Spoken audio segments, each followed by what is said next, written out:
इस फिल्म की कहानी महाकाव्य पृथ्वीराज रासो पर आधारित है। इसमें महानता की प्रतिमूर्ति सम्राट पृथ्वीराज चौहान के संपूर्ण जीवन को वर्णित किया गया है। फिल्म में उनकी वीरता एवं संघर्ष के साथ ही संयोगिता के साथ उनके प्रेम और विवाह को बड़ी खूबसूरती के साथ फिल्माया गया है। फिल्म में तराइन के युद्ध को दिखाया गया है, जिसमें सम्राट पृथ्वीराज चौहान ने मुस्लिम आक्रमणकारी मोहम्मद गोरी को शिकस्त दी थी। इस युद्ध में मोहम्मद गोरी की सेना भाग खड़ी हुई थी। फिल्म दिखाती है कि मोहम्मद गोरी को सम्राट पृथ्वीराज चौहान ने कैसे हराया था। सम्राट पृथ्वीराज चौहान सिर्फ एक फिल्म नहीं बल्कि एक महान राजा की जोश, जुनून और संघर्ष की असली कहानी है। चंद्रप्रकाश द्विवेदी ने इस कहानी में इमोशन और रोमांस के साथ इस फिल्म को पर्दे पर बड़े मनोरंजक तरीके से उतारा है। इस मूवी की स्टार कास्ट में अक्षय कुमार, संजय दत्त, सोनू सूद, आशुतोष राणा, मानुषी छिल्लर, मनोज जोशी और साक्षी तंवर, और इसको IMDb पर 6.8/10 मिला है। और क्या क्या है इस मूवी में जानेंगे आज के एक्सप्लेनेशन में। साथ ही दोस्तों, अगर अभी तक आपने हमारा चैनल सब्सक्राइब नहीं किया है तो प्लीज़ सब्सक्राइब बटन दबाकर हमें प्रोत्साहित करें, ताकि हम आपके लिए आगे भी अच्छे अच्छे एक्सप्लेनेशन लाते रहें। मूवी की शुरुआत में हम देखते हैं मोहम्मद गोरी पृथ्वीराज चौहान और चंद्रगढ़ दाई को पकड़कर अपने दरबार में लेके आता है, और हम देखते हैं कि गौरी ने पृथ्वीराज चौहान की दोनों आंखें फुड़वा दी हैं और अब वह पृथ्वीराज चौहान कुछ भी देख पाने में असमर्थ हैं। यहाँ पृथ्वीराज चौहान के सामने 2 शेरों को छोड़ दिया जाता है और पृथ्वीराज चौहान के सामने एक फरसा डालकर कहा जाता है कि शेरों की आवाज़ से उनको मारकर दिखाओ। यहाँ काफ़ी फाइट के बाद पृथ्वीराज चौहान शेरों को मारने में सफल होते हैं, परंतु वो खुद भी बहुत घायल हो जाते हैं और उनको वैद्य के पास लाया जाता है। अब सीन कुछ साल पहले शिफ्ट होता है, जहाँ कन्नौज की राजकुमारी संयोगिता पृथ्वीराज चौहान के लिए एक प्रेम पत्र लिख रही है और पृथ्वीराज चौहान भी संयोगिता से बहुत प्रेम करते हैं, पर ये प्रेम केवल लेटर्स में ही चल रहा है। अभी तक उन दोनों ने एक दूसरे को देखा नहीं है। अब नेक्स्ट सीन में हम देखते हैं पृथ्वीराज चौहान के दरबार में मोहम्मद गौरी का भाई मीर हुसैन आता है और वह पृथ्वीराज चौहान से शरण चाहता है। गौरी मीर हुसैन को मारना चाहता है क्योंकि मीर हुसैन ने गौरी की रखेल चित्रलेखा से भाग कर शादी कर ली है। यहाँ भी सब लड़की का चक्कर है बाबू भैया, लड़की का चक्कर।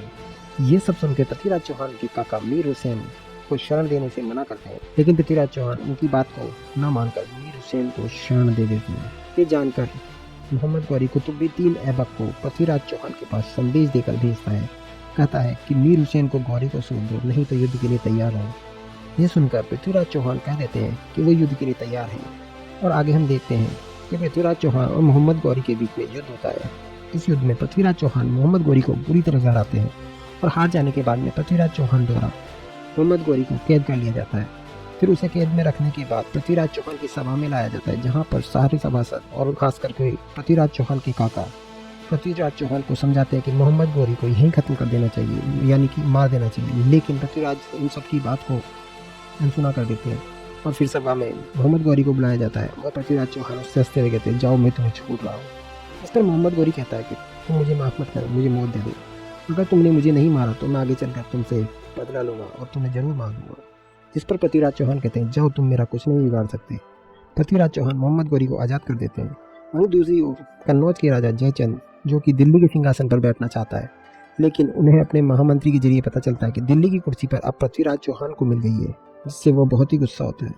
यह वही जयचंद है जिनकी बेटी है संयोगिता, जो कि पृथ्वीराज चौहान से प्रेम करती है। राजा जयचंद पृथ्वीराज चौहान की सभा में अपने आदमी को संदेश लेकर भेजते हैं, जो पृथ्वीराज चौहान से कहता है कि उनके राजा चाहते हैं कि पृथ्वीराज उनके सामने झुक जाए और दिल्ली का राज्य जयचंद को दे दें। अगर उन्होंने ऐसा नहीं किया तो वो कन्नौज के राजा आपसे युद्ध करेंगे, पूरी दिल्ली पर कब्जा कर लिया। जिस पर पृथ्वीराज चौहान की सभा में जितने भी लोग बैठे होते हैं और उनके काका, सबको गुस्सा आता है। इसके जवाब में पृथ्वीराज चौहान भी यही कहते हैं कि जाकर अपने राजा से कह दो कि उन्हें मैं कुछ भी नहीं दूंगा और उनसे युद्ध करने के लिए भी मैं तैयार हूँ। जब ये बात जयचंद को पता चलती है तो पृथ्वीराज चौहान ने उनकी बात नहीं मानी है, तो उन्हें लगता है कि इससे उनकी काफ़ी बेइज्जती हुई है। इस पर राजा जयचंद पृथ्वीराज चौहान से अपनी बेइज्जती का बदला लेने के लिए एक योजना बनाते हैं।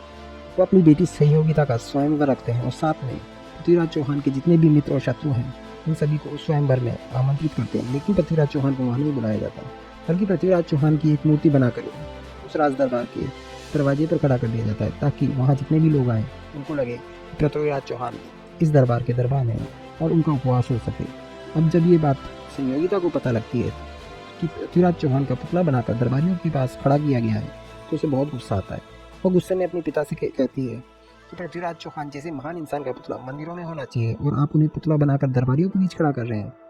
तो इस पर उसके पिता कहते हैं कि तुम्हारा पृथ्वीराज से क्या लेना देना, वो मेरा शत्रु है, इसलिए मैंने उसके साथ ऐसा किया है। इस सवाल के जवाब में संयोगिता कहती है कि मैं उनसे प्रेम करती हूँ और अगर मेरी शादी अगर किसी से होगी तो सिर्फ पृथ्वीराज चौहान से ही होगी। यह कहकर संयोगिता वहाँ से चली जाती है। लेकिन यह बात सुनकर जयचंद बहुत ही गुस्से में आ जाता है और अगले दिन हम देखते हैं कि संयोगिता का स्वयंवर वाला दिन है और यहाँ बहुत सारे राजकुमार संयोगिता से शादी करने के लिए आए हुए हैं। लेकिन सभा में संयोगिता अपने पिता और सभी राजकुमारों के सामने कहती है कि वह शादी करेगी तो केवल और केवल पृथ्वीराज चौहान के साथ ही करेगी और किसी से नहीं। इसके बाद वह जाकर पृथ्वीराज चौहान के पुतले को वरमाला पहना देती है और बड़ी सभा में कहती है मैंने पृथ्वीराज चौहान को अपना पति मान लिया है। यह देखकर उसके पिता जयचंद को बहुत गुस्सा आता है और वो उसे मारने के लिए आगे बढ़ते हैं। तभी पृथ्वीराज चौहान अपने घोड़े पर बैठकर वहाँ आते हैं और कन्नौज के राजा और सभी लोगों के सामने संयोगिता को अपनी पत्नी स्वीकार करके वहाँ से घोड़े पर ले जाते हैं। यह देखकर कन्नौज के राजा जयचंद को बहुत गुस्सा आता है और उन्हें लगता है कि अब तो उनकी बहुत ही ज़्यादा बेइज्जती हुई है और इस अपमान का बदला लेने के लिए वह गुस्से में अपने सेनापति को पृथ्वीराज चौहान के राज्य पर हमला करने का आदेश देते हैं। जयचंद की सेना गौनपुर किले में जो पृथ्वीराज चौहान के राज्य में आता था उस पर हमला कर देती है। वहीं दूसरी तरफ दिल्ली में पृथ्वीराज चौहान अपनी पत्नी संयोगिता के साथ पूजा करने के लिए कुछ दिनों के लिए वहाँ से बाहर चले जाते हैं, यानी कि वो अब अपने राज्य में नहीं है। वहाँ पर उनके काका और बाकी लोग थे, इसलिए जब उन्हें पता चलता है कि गौरपुर के किले पर हमला हुआ है तो वह लोग अपने सम्राट पृथ्वीराज चौहान के बिना ही जंग लड़ने चले जाते हैं। इस युद्ध में काका की जान चली जाती है और वो शहीद हो जाते हैं। जब पृथ्वीराज चौहान को यह बात पता चलती है कि उनके काका वीर गति को प्राप्त हो चुके हैं, इस दुनिया में नहीं रहे, तो उनको बहुत क्रोध आता है। इस पर वह कन्नौज पर हमला करके युद्ध को हमेशा के लिए खत्म करने की ठान लेते हैं। वहीं दूसरी तरफ कन्नौज के राजा जयचंद अपनी शक्ति को बढ़ाने के लिए एक सौदागर को बुलाते हैं और कहते हैं जाओ मोहम्मद गौरी के पास जाओ और उनसे कहो उन्हें जो चाहिए मैं दूंगा, बस बदले में वह पृथ्वीराज चौहान को पकड़कर मेरे सामने लेकर आए। फिल्म में हम आगे देखते हैं कि सौदागर मोहम्मद गौरी के पास जाता है और कहता है कि कन्नौज के राजा जयचंद ने उसे भेजा है। जयचंद की संदेश मोहम्मद गौरी को मिलता है। मोहम्मद गौरी इस सौदे को कबूल कर लेता क्योंकि वह एक तीर से दो निशाने साधना चाहता है। एक तरफ वो पृथ्वीराज चौहान से बदला लेना चाहता है अपनी हार का और दूसरी तरफ वो दिल्ली की कुर्सी को भी प्राप्त करना चाहता है। अब मोहम्मद गौरी अपने आदमियों के जरिए पृथ्वीराज चौहान के यहाँ जंग का ऐलान कर देता है। सम्राट पृथ्वीराज चौहान भी युद्ध के लिए तैयार हो जाते हैं और जंग पर जाने के से पहले पृथ्वीराज चौहान अपनी पत्नी संयोगिता से कहते हैं कि जब मैं वापस जंग से आऊँगा तो दिल्ली की गद्दी पर तुम्हारा राज होगा। इसके बाद पृथ्वीराज चौहान और मोहम्मद गौरी के बीच वापस से युद्ध होता है।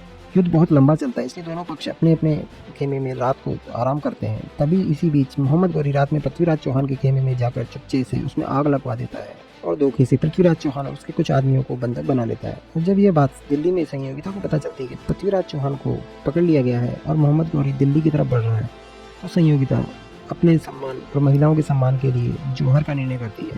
इसमें जितनी भी महिलाएं हैं वो सभी आग में कूदकर अपनी जान दे देती हैं। नेक्स्ट सीन में हम देखते हैं कि गौरी पृथ्वीराज चौहान को बहुत यातनाएं दे रहा है। पृथ्वीराज चौहान की आंखें निकाल दी गई है। यहाँ चंद्रवरदाई गौरी से कहता है अगर तुम्हें वाकई पृथ्वीराज चौहान के पराक्रम को देखना है तो देखें कि वो बिना देखे किसी भी शत्रु को केवल सुनकर कैसे मिटा सकते हैं। ये देखने के लिए गौरी अगले दिन पृथ्वीराज चौहान के सामने दो शेरों को छोड़ता है, जिसमें पृथ्वीराज चौहान दोनों शेरों को मारने में सफल होते हैं पर खुद भी घायल हो जाते हैं। इसके बाद पृथ्वीराज चौहान गौरी को चुनौती देते हैं कि अगर वह सच में बहादुर है तो पृथ्वीराज चौहान के सामने आए और उनका सामना करें।